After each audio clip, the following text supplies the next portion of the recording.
Olá, viva! Bem-vindos a mais um episódio do Inov Talks. Hoje connosco está o Telmo Santos, owner da Eu Pago.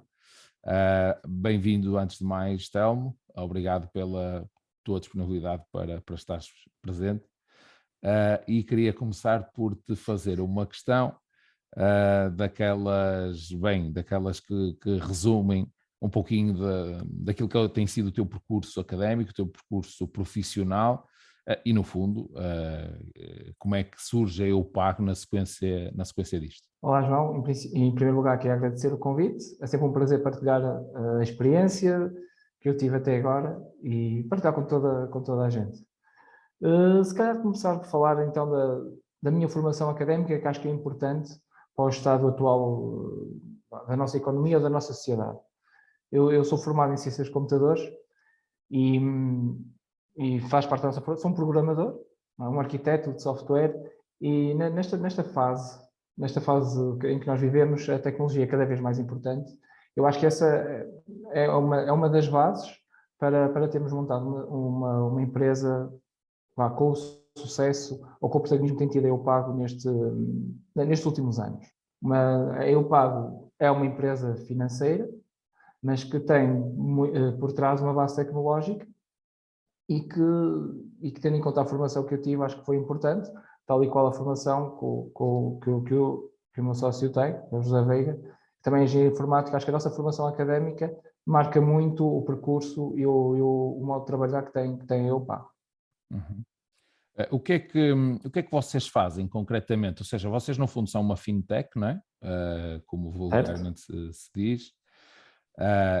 Eu um dia destes tenho que mudar o nome deste podcast, uma vez que já são a terceira ou a quarta fintech que passam por aqui, são claramente o setor mais representado e não é de propósito, quer dizer, se calhar, no fundo acaba por provavelmente ditar a importância que este tipo de empresas tem vindo a ter, como dizias há pouco, na economia. Mas basicamente para te perguntar o que é que vocês fazem concretamente, ou seja, como é que vocês operam no mercado, qual é o vosso papel no mercado, sabendo que está muito ligado à economia digital? Isso, eu vou dar um passo atrás e tem mesmo a ver com isto. É a conjuntura que nós temos atualmente. Okay? Há uma migração, ou pelo menos há um enfoque muito grande na tecnologia e claro que a parte financeira veio atrás. Então não é por acaso que existem muitas fintechs neste momento, ou pelo menos muitas fintechs que tentam entrar no mercado financeiro no geral, e cá em Portugal podemos dizer que as fintechs estão na moda.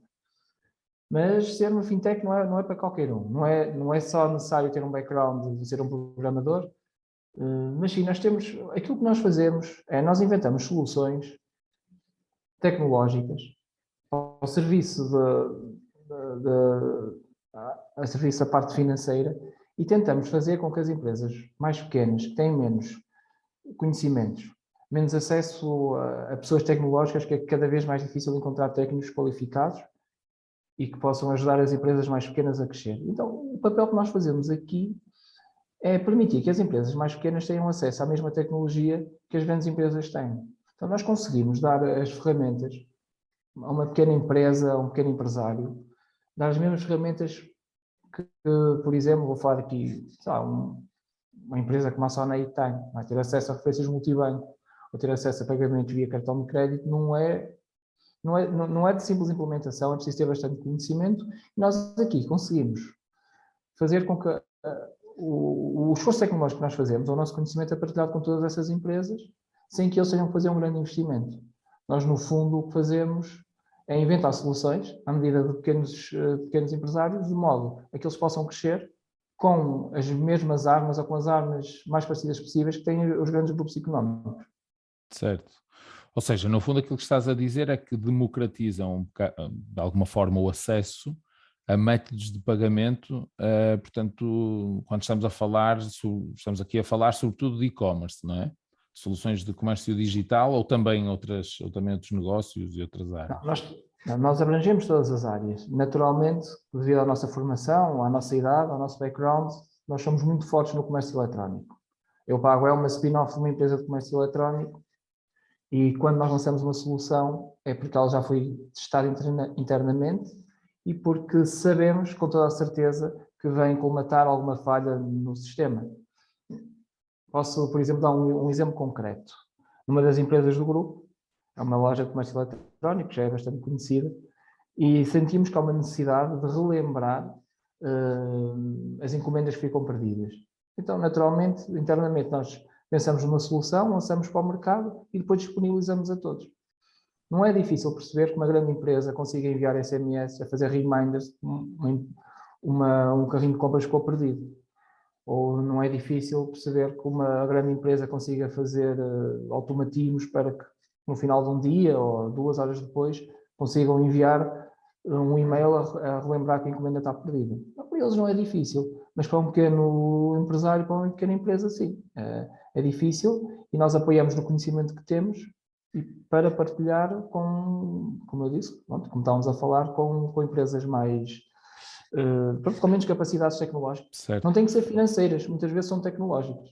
Certo. Ou seja, que são que é uma espécie de plugins que depois essas pessoas podem mais facilmente ter acesso para instalar num site mais simples, que sem grande infraestrutura por trás, ou é mais a nível de know-how, de formação, que vocês passam esse conhecimento? Não, neste caso estamos a falar de funcionalidades que nós lançamos a nível do back-office. É claro, os plugins são sempre importantes, mas na verdade os plugins que nós desenvolvemos depois vão incorporar essas funcionalidades que os comerciantes precisam. Não é justo pedir a uma pessoa que se foca, a um empresário que se foca em vender sapatos, carteiras, que está focado muito na sua venda, no seu produto, que esteja preocupado com as implicações que tem colocar um meio de pagamento e de que modo a que o vai implementar.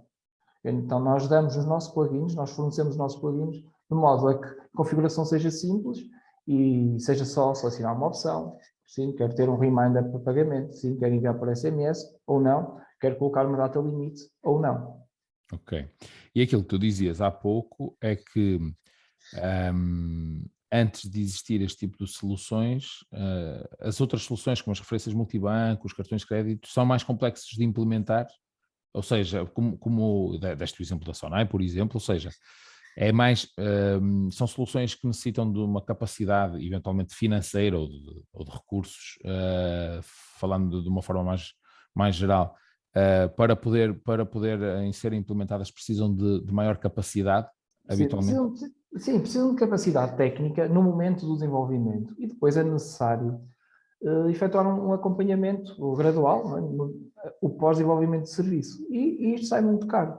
Nós sabemos todos que técnicos, programadores, arquitetos de software, existe uma grande procura no mercado e já há dificuldades nas grandes empresas portuguesas em manter o talento, é necessário importar já muito e existe uma grande rotatividade nesta área de trabalho, por isso é importante que os clientes, os nossos clientes, para não generalizar aqui na Eu Pago, para não ficar muito só nesta empresa, é importante que qualquer comerciante se sinta seguro e que saiba que os desenvolvimentos que está a fazer hoje, o investimento que está a fazer hoje vai ter seguimento no futuro. Certo. E sabem, nós queremos colmatar aqui estas duas, a falta de conhecimento ou a falta de capacidade técnica para desenvolver e implementar e depois dar um seguimento e fazer a manutenção de um serviço. Ok. Ou seja, no fundo, as outras soluções quase que obrigam, não são tão acessíveis a um pequeno negócio e quase que obrigam a ter uma equipa dedicada ou pessoas dedicadas a atualizar ou a acompanhar a tecnologia. Com o vosso tipo de soluções, quer dizer, uma pequena mercearia, uma pequena comércio de moda, ou o que seja, como dizias há pouco, pode fazer esse papel, portanto pode estar focado no seu negócio, não tem, quer dizer, pode ser um negócio de uma ou duas pessoas, o que seja, não precisa de estar preocupado em ter ninguém da IT, porque a questão do método de pagamento está assegurada pela vossa solução, desde que esteja implementada, imagino que no site, não é? No site ou na plataforma. Sim, na plataforma. E, portanto, dispensa, no fundo, ter uma equipa de IT, não é? Sim, só dedicada a isso. Sim.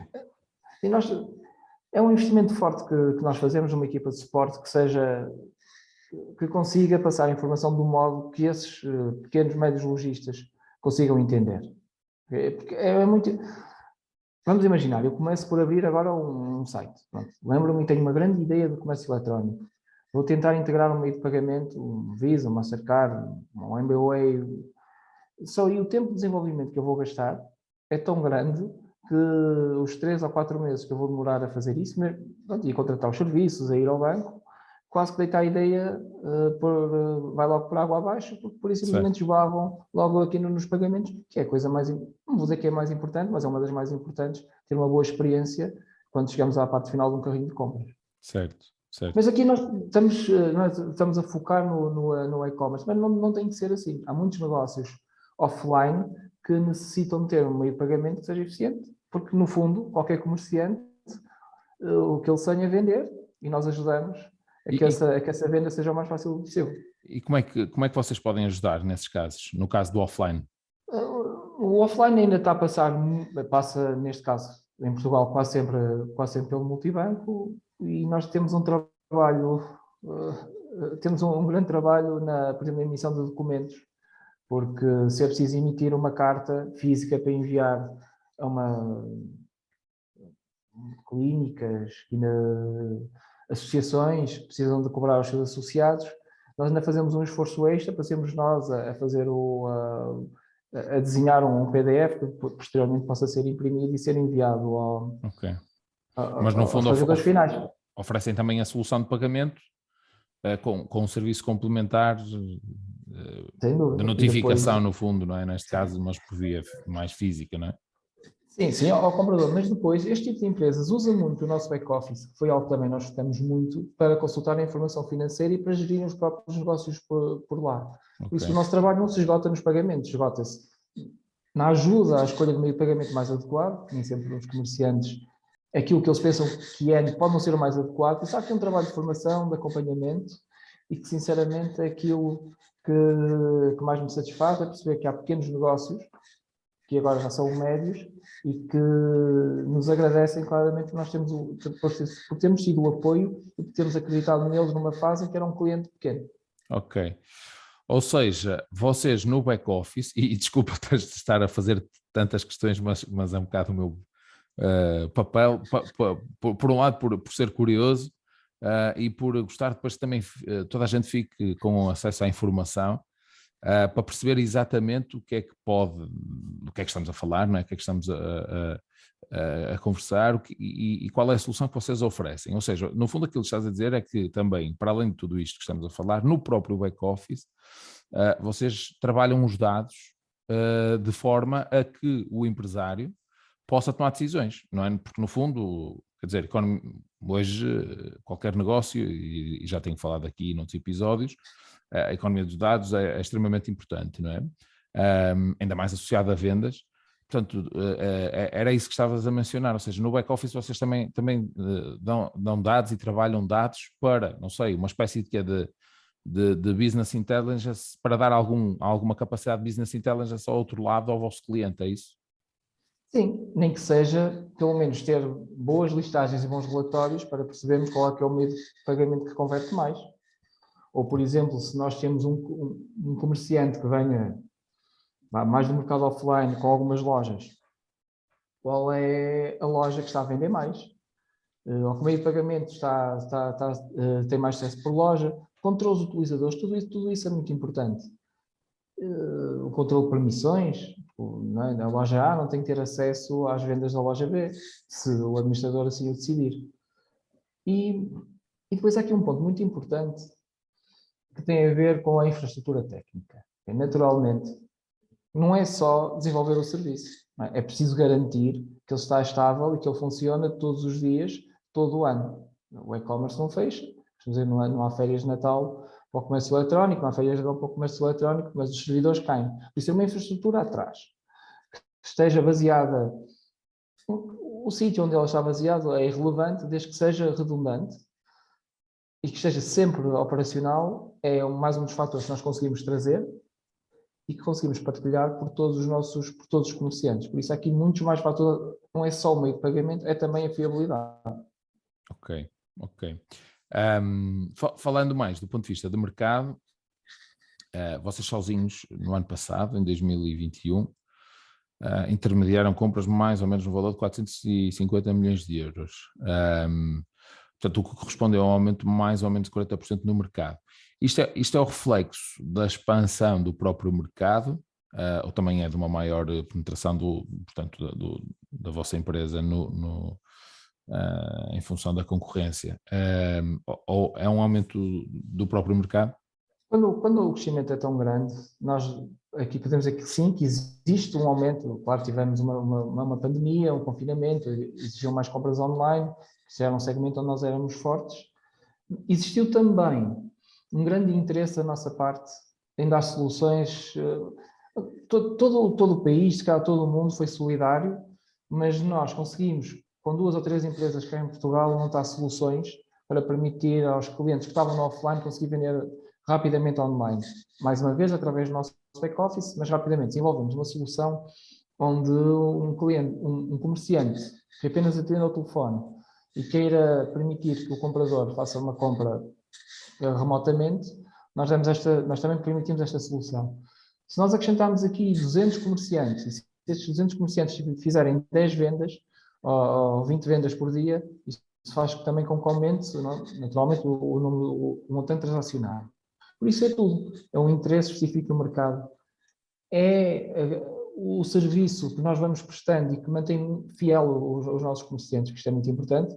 Nós focamos muito em captar novos negócios, mas sem nunca descurar os clientes que temos atualmente.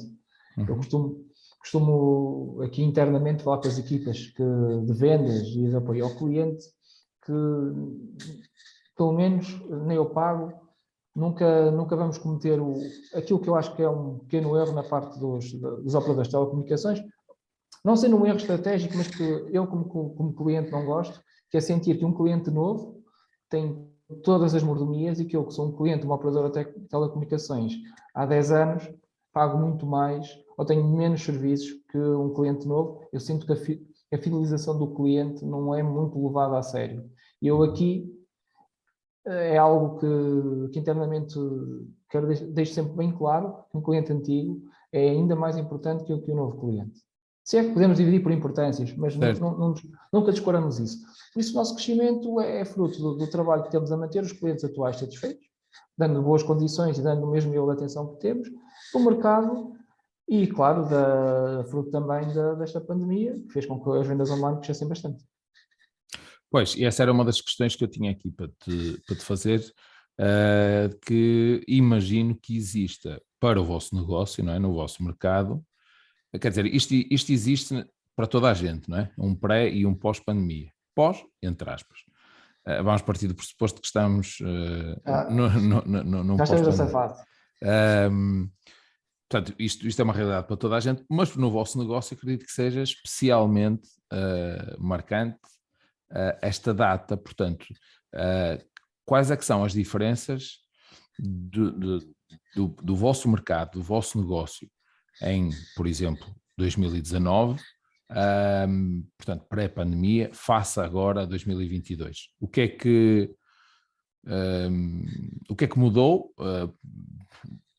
Além daquilo que todos já sabemos, como é que mudou o vosso mercado? E eventualmente, imagino também que esteja na origem destes crescimentos, destas taxas de crescimento, obviamente, mas como é que as pessoas também os negócios passaram a olhar para o digital, uma vez que acho que todos estaremos de acordo que houve claramente aqui uma aceleração, a tal transição digital que já se vendia há alguns anos, só aconteceu efetivamente agora na pandemia. Como é que vocês veem este pré e pós? Muitos dos nossos clientes são software houses ou empresas que têm negócios, softwares de faturação, softwares de gestão, e à medida que nós íamos mostrando as soluções que nós tínhamos no online, okay, para a compra imediata, para a notificação imediata, sempre em certos nichos de mercado eram desvalorizados. Só nessa altura, só quando de facto o mundo fecha e não é possível ir para o escritório, é que perceberam o poder que tem a internet, o poder que tem, podemos trabalhar em casa e trabalhar remotamente e deixarmos de estar conectados ao nosso computador no nosso escritório e só temos lá o material de trabalho disponível. Eu notei isso, notamos muito, e essas empresas e esses negócios que antes olhavam com um bocadinho de desdém para a internet, perceberam então que de facto era importante, mas na verdade já perceberam tarde demais. Okay? Nós notamos muito mais o crescimento de softwares que eram pequenos, mas que eram focados no online, e os clientes deixaram o offline e passaram para aqueles softwares do que uma migração clara de um software, por exemplo, de contabilidade, que só existisse no offline, que tivesse a capacidade em 2, 3 meses de se colocar online. Não, isso não foi. Isso não aconteceu. Eu notei que os softwares que já existiam online foram captar aquele tipo de clientes. Ou seja, no fundo, na minha opinião, houve um prémio às empresas que foram mais inovadoras e que perceberam o futuro mais cedo, ou então, se calhar virando um bocadinho a conversa, ou então foi penalizadora para as pessoas que não acreditavam na distância, no futuro, na internet, e que estavam resignados ao material que tinham ou ao mau trabalho que tinham. Mas que a determinada altura, uma boa parte dessas empresas acabou também por não ver outra solução, senão a construir Não tiveram que o fazer, só que tem como... Perderam, se calhar, ali a oportunidade, houve ali um custo de oportunidade, não é? O facto de não estarem já preparadas a olhar para esse... Sim, há clientes que perderam clientes, foram feitas migrações à pressa, com resultados que acabam em fazer perder clientes. Claro, com certeza que houve alguns também que tiveram algum sucesso. Mas, no fundo, eu senti que há uma migração dos clientes finais, dos utilizadores, para os softwares que já estavam online, em vez de manterem aqueles softwares que estavam a usar. Não? Houve uma troca. Certo. Foi o que eu senti. E claro, nós já estávamos ligados, nós já andamos a falar, eu pago, nós já fazemos integrações de APIs desde o início. Nós, quando montamos o negócio, em 2012, nunca se pensou noutra coisa que não fosse utilizar APIs para ligar aos nossos comerciantes. Claro que a nossa solução foi amadurecida. Nós, quando chegamos a 2022, temos um back-office, uma API que está assente em DigitalOcean e em Amazon AWS, de modo a termos redundâncias e temos um serviço 100% funcional. O nosso negócio foi pensado assim desde o início e agora tiramos também um bocadinho, tal como essas empresas, tiramos também um pouco partido de termos acreditado na internet muito mais cedo do que alguns concorrentes, ou não estou a falar concorrentes, ou com empresas no setor. Certo. Ou seja, vocês no fundo, e como dizias agora, fazem 10 anos, não é? Este ano. Sim. Fazem 10 anos. O crescimento, provavelmente, e aqui estou a atirar para o ar, mas já me vais confirmar, cresceram se calhar mais nestes últimos 2 anos do que nos outros 8, entre aspas. Ou seja, mas pelo menos o crescimento destes últimos 2 foi bastante mais galopante, digamos assim, do que os outros anos anteriores. Foi, mas por incrível que pareça, foi muito mais fácil de assimilar do que pronto, falei em 2012, temos 3 anos em que foi preciso pedir uma licença ao Banco de Portugal, tivemos alguma parte burocrática, ou seja, a nossa atividade começa a sério em 2015, então em 2016, 2017 tivemos o primeiro grande crescimento, e sim, esse foi um crescimento que custou, em que começa a chegar o volume de trabalho e que tecnicamente tivemos que resolver muitos desafios. 2017, 2020, se calhar nós conseguimos consolidar, conseguimos ter uma infraestrutura técnica, equipas de apoio e de suporte já com conhecimento de negócio, que conseguissem resolver os problemas rapidamente, e quando chegamos aqui a 2019, estamos maduros nas escolhas das tecnologias, porque passar as equipas de trabalho para trabalhar em casa, para nós, não houve nenhum problema. Certo. Claramente nós já usávamos as ferramentas, o Slack, os Giras, todas as ferramentas já estavam prontas, estavam preparadas, então para nós não custou mesmo nada. Deste modo conseguimos, mesmo com um crescimento muito grande em termos de número de comerciantes, de peso nas nossas APIs, de peso na infraestrutura técnica, de sobrecarregar telefones, estávamos preparados e eu acho que custou, apesar de termos crescido muito mais, custou menos, porque já estávamos preparados para isso. Certo. Ou seja, as bases já estavam lançadas, não é? E acabou por ser uma oportunidade, no fundo, no âmbito do vosso negócio, não é? Do ponto de vista das vossas soluções, ou seja, no fundo, isto aqui, o facto de estar, como dizias há pouco, estares a fazer mais cedo, portanto, já estarem a delinear um processo, a criar as bases mais cedo do que para o número eventualmente para o número de utilizadores maiores, mais cedo que aquilo que era expectável, permitiu-os acomodar, no fundo, esse crescimento espontâneo. Ao contrário, eu já dei aqui exemplos noutros episódios, eu recordo no início da pandemia, toda a gente se recorda que no início da pandemia, do ponto de vista de comércio eletrónico, os sites crasharam todos, não é? Inclusive os maiores das maiores empresas do país, não é? Nos supermercados, nos continentes, nos Auchans, quer dizer, cresceu tudo, basicamente, ninguém estava preparado, não é? Apesar de toda a gente ter um negócio, toda a gente, estou aqui, estou a focar especificamente em alguns destes players que têm como estratégia um canal de venda online, mas ele não estava preparado, ao contrário do vosso caso, não é? Embora são negócios diferentes, obviamente, mas de alguma forma, se calhar em alguns setores estava-se lá, mas não se estava lá, quando digo lá é no mercado, portanto, totalmente preparado, não é? Ou totalmente confiante de que iria mais cedo ou mais tarde haver uma explosão de utilizadores. Claro que pronto, esta explosão foi por... ninguém estava à espera, e portanto isto causou problemas em muitos destes negócios. Isto para perguntar o quê?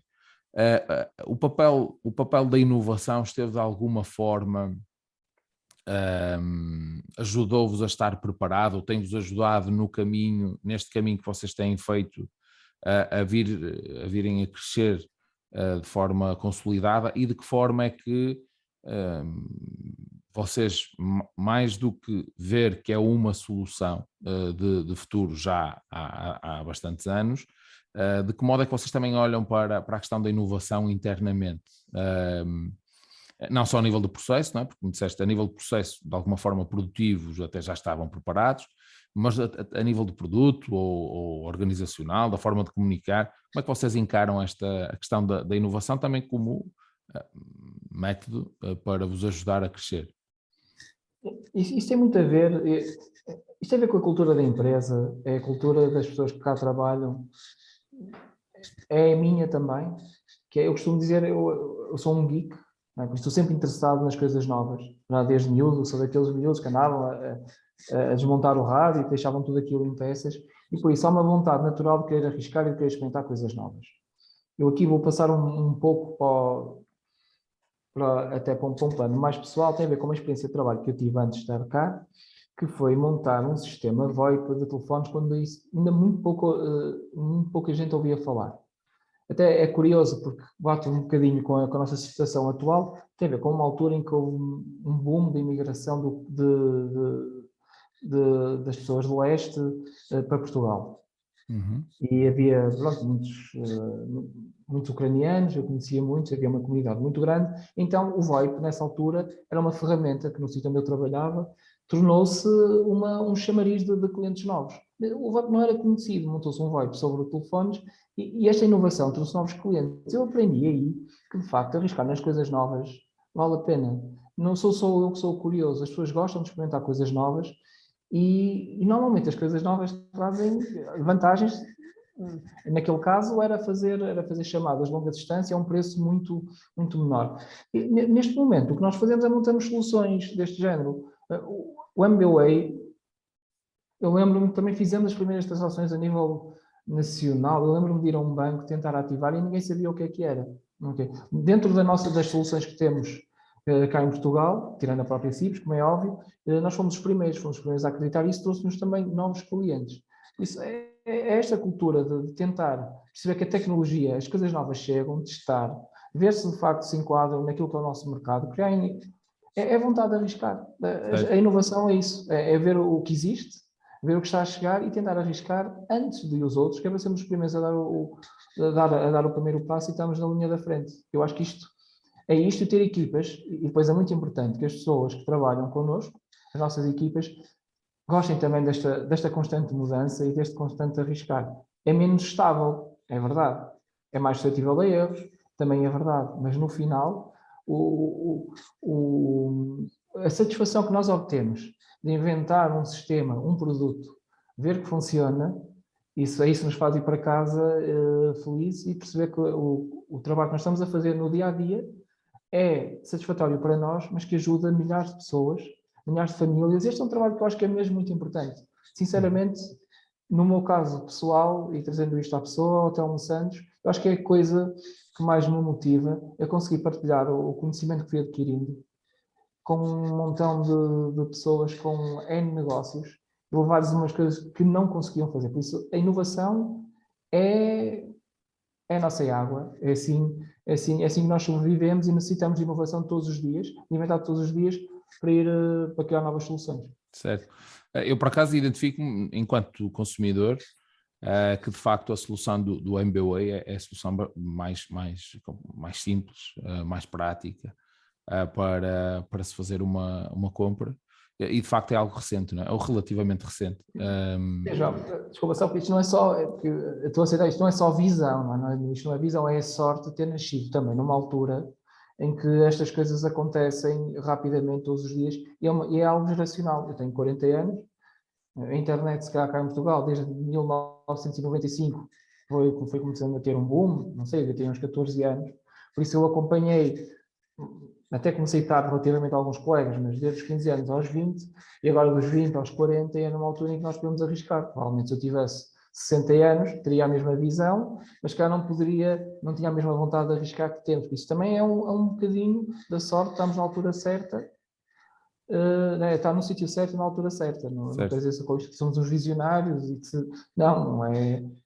É um Sim, bocadinho. mas avançaram, porque às vezes, não é às vezes, é sempre. A diferença depois entre o conseguir fazer diferente tem a ver com o avançar ou não, não é? E portanto, avançar, até porque sabemos que muitas vezes as coisas não correm bem ou não correm conforme as empresas planeiam e portanto, neste caso aqui, há aqui um misto de, no fundo, eu utilizo muito o conceito de sorte, costuma-se dizer que é sorte, e o conceito de sorte que eu mais gosto é exatamente algo semelhante àquilo que tu disseste, ou seja, é no fundo um misto de preparação e oportunidade, não é? Ou seja, estarmos preparados para quando a oportunidade surja, podermos aproveitar, não é? Porque também pode surgir a oportunidade, se não estiveres preparado, quer dizer, também não vai acontecer nada e não vais ter a tal sorte, entre aspas, digamos assim. Portanto, no fundo acabam por ser dois ingredientes importantes de coincidirem, não é? Eu tinha aqui uma outra questão para te fazer relativamente à questão ou seja, dos bancos. E tu já falaste aí há pouco, esqueci-me de mencionar, portanto, vocês são regulados pelo Banco de Portugal, portanto, é desde logo um setor, aliás, tu disseste 3 anos para ter uma licença, portanto, quer dizer, eu diria que a maior parte das pessoas desistiriam logo aí a meio desse processo. Isto, bem, de alguma forma também não abona muito a nosso favor, enquanto país, não é? Mas pronto, é o que é um setor regulamentado, altamente regulamentado. Porque é que os próprios bancos, sendo eles instituições de pagamento, não é? ou oferecendo, em alguns casos, meios de transação, porque é que os próprios bancos não se lançaram neste tema? São barcos demasiado pesados para serem ágeis, ou simplesmente não lhes interessa, e aos poucos, quer dizer, vão perdendo preponderância, ou de alguma forma, quer dizer, não, é algo que não nos interessa. Tens uma opinião sobre isto? A mim faz-me tenho alguma curiosidade em perceber. Eu acho que tem muito a ver com a experiência de trabalho. Eu não vou, não é nenhuma crítica, não é? Mas nós vamos a uma agência bancária e a pessoa que lá tiver, o profissional que lá tiver, eu tenho muitas dúvidas que tenha tido um background tecnológico, ou que tenha montado uma loja online, ou que tenha tido outros negócios. Se calhar escolheu aquela profissão, ficou ali, percebe muito daquele negócio, que seja pronto, uma ajuda no crédito à habitação, que seja tratar dos depósitos, mas de facto, tratar dos pagamentos para a loja online, estarem preparados para a internet, não estão. Sim, mas Não estão, claramente. O banco em si, desculpa interromper, o banco em si depois tem uma estrutura por trás disso, não é? Tem estruturas gigantescas de IT, seja interna ou subcontratada. Aliás, já passou aqui neste podcast o responsável de marketing digital do BCP, portanto, que só na equipa dele, portanto, tem umas 15 pessoas, uma equipa de gente só no marketing digital. Portanto, isto para dizer o quê? Os bancos depois têm uma estrutura grande, só não fazem se não quiserem. Agora, pode, do ponto de vista estratégico, não fazer sentido. Eu diria que os recursos têm. Por acaso, há dias, num dos últimos episódios, havia aqui exatamente com o Fred Antunes, da Associação Portuguesa de Criptomoedas e Blockchain. Ele dizia que um bocado o problema do país era o facto de estarem à frente de muitas instituições, e nomeadamente entre os quais os bancos, pessoas de determinada geração que eventualmente pela idade já não deveriam estar, pela idade ou por serem um pouco mais inertes, digamos assim, menos ágeis. E, portanto, de alguma forma isto pode-se aplicar aqui também, não é? Ou seja, se calhar a visão é outra, pode ser por estratégia, pode ser, como tu dizias, não sei, por falta, se calhar, de visão para o efeito. Ou então, simplesmente podem, os bancos também não quererem colocar-se na componente tecnológica, não é? Porque vocês, no fundo, também têm uma componente, são sobretudo uma tecnológica, não é? Portanto, É isso, tem que haver uma divisão na cultura, na cultura das empresas. Se nós queremos para se um banco está formatado para trabalhar desde 1980, desde 1970, desde 1960, para trabalhar do mesmo modo, e depois, claro, o peso dos sistemas, o peso das mudanças, é muito difícil eu poder alterar um sistema financeiro que eu já tenho montado apenas porque 2 ou 3 clientes, por muito importante que sejam, têm essa necessidade. Nós ainda temos essa capacidade. E os nossos sistemas técnicos já foram pensados para podermos rapidamente serem alterados. Mas esta é a nossa conjuntura em 2022. Eu espero que em 2040 esteja a dizer que mantenho esta facilidade, mas é preciso ir acompanhando e é preciso ter essa vontade. Para mim, um banco, para se comportar de modo que uma fintech se comporta, ser rápida e ter um entendimento do que se vai passando no mercado neste momento, principalmente no e-commerce, tem que ter um departamento à parte totalmente focado, sem os vícios e os condicionantes que vêm dos negócios que já estão estabelecidos há muitos anos. Certo. Acho que é mesmo uma questão de... eu percebo que seja muito difícil. Depois, como estavas a dizer, são atividades muito reguladas e que essa regulação, se por um lado, por exemplo, do lado da EUPAR, a regulação que o Banco Central nos traz, o que é que faz? Faz com que nós tentamos sempre cumprir os melhores padrões possíveis. Mas essa regulação ajuda-nos a perceber como é que nós o podemos fazer e a seguir as melhores práticas. E aí a regulação, a uma fintech traz o equilíbrio de mantermos sistemas seguros em termos de branqueamento de capitais, tudo aquilo que o Banco Central regula numa instituição financeira e vai equilibrando com a nossa vontade de arriscar. Provavelmente nos bancos seria ao contrário, há uma relação muito forte, a vontade de arriscar é um bocadinho menor. Para mim, a única maneira seria ser mesmo um banco totalmente à parte, talvez como era o Ativo Banco, ou acho que houve esta tentativa de modernizar alguns bancos, mas na minha opinião não teve sucesso.